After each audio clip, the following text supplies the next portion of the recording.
Hey guys, tonight I wanted to just say, first of all, thank you. I got an email that says I got 100 subscribers. I've never even asked for subscribers, so that is really cool.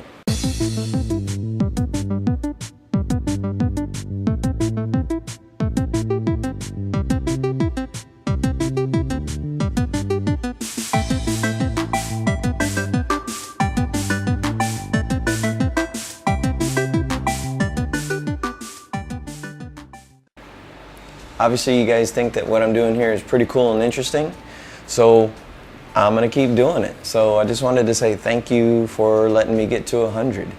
I'm gonna keep going with all kind of videos, but I thought I'd kind of tell you a little bit about myself and why I started this channel. And I got a little notes here just so I don't forget anything as well. So I actually grew up an 80s kid, you know, got my Goonies here. I started off from the 2600. Whew. Wow, I remember the 2600 pretty vividly too. From there I moved on to the 5200, and I never really got into the 7800. That was when the NES had come out. You know, this is, you know, mid 80s. The Nintendo came out and I was blown away. The joystick was innovative. If you guys remember, the Atari joystick had, well, it was a joystick and a button. The Nintendo actually had a D-pad. You could go up, down, left, right in cardinal directions. It had 2 buttons, select and start. It was just, you know, I mean, the 7800 had a lot of buttons on the Atari, but this was just compact, efficient, and very unique. And it really drew me in when I first saw Mario Brothers and Duck Hunt, and you know, the graphics were just amazing. So I grew up as a Nintendo kid. I remember saving up and getting my first Nintendo, and it was a real treat riding all the way to Toys R Us and getting my first Nintendo control set with the zapper gun. And so a lot of memories shared on this guy right here. You know, hooking up the old RF switch, you know, but that's what originally drew me into, you know, the 8-bit era, was the NES. I kind of skipped over the Sega Master System. I didn't get into Sega until after when I got the Sega Genesis. Because you guys know, back in the late 80s, when the Sega Genesis came out, arcades were huge. That was the thing. You'd go to the arcades, and I had a lot of fond memories going to the arcades, playing Golden Axe and Altered Beast, and some of the games, you know, like Afterburner, Space Harrier, you know, playing those games and then seeing them come out on the Sega Genesis. I had to get one. So I saved up, I got Sega Genesis, I got the one with the Sonic and the one controller, picked it up, absolutely loved it. And then that's when Sega came battling against Nintendo, and you know, Genesis does what Nintendo don't, and the whole 16-bit was brand new, you know, high definition graphics like this Model 1 that I got here. Of course, a couple years later, the Super Nintendo came out, and the funny thing is, I didn't get a Super Nintendo. I stuck with the Sega Genesis, and in the same year, I ended up getting a TurboGrafx 16, because I bought both of them. I wasn't quite sure which one was going to get the arcade games, even though I heard that the Sega Genesis was going to get most of them. So I grew up on TurboGrafx 16 after the Nintendo. I played a lot of games on it too. Fond memories of the TurboGrafx 16, which you notice is not in my collection. I'm trying to get one, but they're really expensive right now. I looked on eBay the other day. It was like $175 for a TurboGrafx 16 system with one controller and Bonk's Adventure. So I can't do that yet. So I'm waiting for the prices to kind of drop down. But I had them both. I absolutely loved the Sega Genesis and grew more towards it than the TurboGrafx. The TurboGrafx had some awesome games, don't get me wrong. I had a lot of fond memories of the TurboGrafx. It was an interesting system because it originally was supposed to combat the Nintendo, but because Sega Genesis had come out and the Sega Genesis was so much more superior in its graphics, that it ended up losing the battle. I remember trying to save up for the TurboGrafx CD. You know, I wanted that. I couldn't get it. I started loving the Sega Genesis, so yeah, I ended up being a Sega CD kid. I saved up for it. I remember the games vividly. Full motion video had just come into play. You know, the Super Nintendo didn't have a CD system when it came out 2 years later, but it had, you know, rotation and scaling and this Mode 7, you know, kind of graphics that really drew people into it. So when the Sega CD came out, you know, that was my card to play against my friends, because they were saying, oh, look at, for example, my buddy, he had Final Fight. Oh, I remember this to this day. He had Final Fight and he showed me. And it looked just like the arcade, but it was only one player. Sure enough, for the Sega CD, Final Fight came out and it was 2 players, and I got to rub it in. Oh, I loved it. And of course, Star Fox was on the Super Nintendo with the polygon graphics, and then the Sega Genesis, you know, came out with Sylpheed. A wonderful game. If you guys have never played Sylpheed, go get it. If you have a Sega CD, get it, or you know, emulator, whatever. Just go play Sylpheed. It's an awesome game. It's basically Sega Genesis, or Sega's, you know, counter punch to Star Fox. It's an awesome game. It really shows off the Sega CD's polygon manipulation and graphics. It had full audio. It was a great shooter. Anyway, so highly recommend that. So I never did get the Super Nintendo. My friend had it. I finally moved over to it just recently because I played so many games on it at his house. I grew to love Super Mario Kart to this day. That is my favorite genre of all time. You can't beat it. It's RC Pro-Am with a 2-player, with the characters like Mario and Luigi. It's a classic. How can you go wrong? So I absolutely love it. You know, the battle between the 16-bit is still talked about today. It's phenomenal.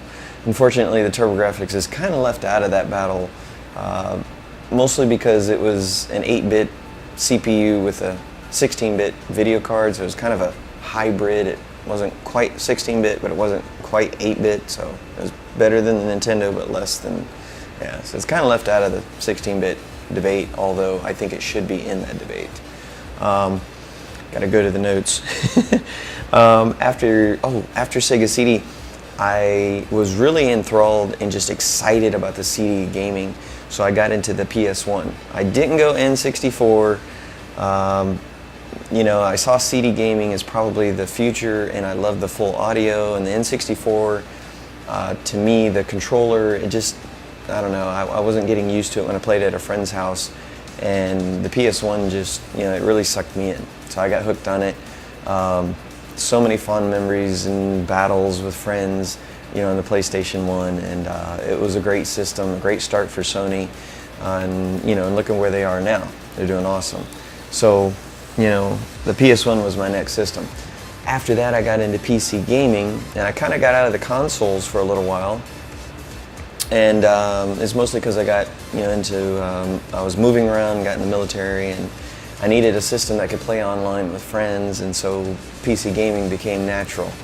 And you know, now that I'm kind of settled and back and not moving around so much, I got back into consoles. So I kind of miss the GameCube era. There's not a lot of games for the GameCube that I have many memories on because I really didn't get to play it. Same with the N64. So there's a lot of games that I need to go back and play, I know, especially for Zelda, Metroid Prime, I mean, you know, Smash Brawl, there's a lot of games I need to catch up on. So that's what I'm trying to do now. So after the PS1, you know, in PC gaming, I finally got back into consoles when I saw the Wii. Now, it wasn't really the online gaming experience, but it drew me in because of what Nintendo did. They came back with an innovation that surprised everybody. Full motion controls. Actually, if I could reach it. The ability to make something move on the screen in fluid. You know, it had been tried before with the Power Glove. We all know how that went. If you ever had a Power Glove, you know. I give Nintendo credit for trying, but that thing was just, sorry, Nintendo, but that was, you know, A for effort. That's all I'm going to say about that. A for effort. Go see The Wizard. You know, didn't happen that way. Anyway, yeah, so I got back into console gaming with the Wii. And after that, I jumped into the Wii U because it was HDMI. I was so excited. There's a gamepad, an extra controller. What is this doing? How does this work with the games? And Nintendo kind of flopped around, and even they couldn't really settle in on an identity, and that was such a shame because growing up as a Nintendo kid, you know, I felt really bad for Nintendo. I was like, wow, I was really hoping you guys made a comeback with the Wii, but then the Wii U, it just, you know, you guys, you know, it just wasn't happening. And now, of course, we have the Switch, which is doing phenomenal. Hands down, anybody that says the Switch is doing bad just isn't in reality. That system is selling like crazy. The games are selling like crazy. Nintendo listened. You know, they're bringing indie developers. They're actually going out and visiting the indie developers. And anyway, that's a tangent. I'm just happy that Nintendo's back, and that's the last console that I've purchased. So anyway, to my subscribers, what I want to say is thank you. This channel is all about, you know, retro gaming, although I do some of the Switch stuff on there as well. You know, OleSchool Gamers, you know, I try and keep it technical too. There's a lot of soldering that goes on, you know, and fixing and cleaning and, you know, getting these bad boys working. So anyway, I just wanted to say thank you, and definitely going to keep this going as long as I can. And you know, 100 subscribers. Wow. I just, you know, I'm shocked. I kind of did my first video for fun, you know, and it got a lot of views. Did another video, and it just, you know, kept going from there. So definitely want to say thank you. I'm gonna keep these videos going. Like I said, the reason I do it, I love to teach, and this gives me an opportunity to teach what I've learned and share it with you guys. I got a lot of video ideas, but of course I'm always open. You know, we'll take a look at whatever you like. And you know, I'm not a big Xbox or PS guy, but I know a lot about them, and my partner behind the scenes, Mr. BMT, he also does a lot of PS4 and Xbox gaming, so he kind of balances out, you know, what I don't know, and vice versa. We both know a lot about arcades. We plan on doing a lot more videos on those. You know, just there's a laundry list of videos we want to do. So, but we're always open. So anytime you guys want to see a video, let us know and give us a comment.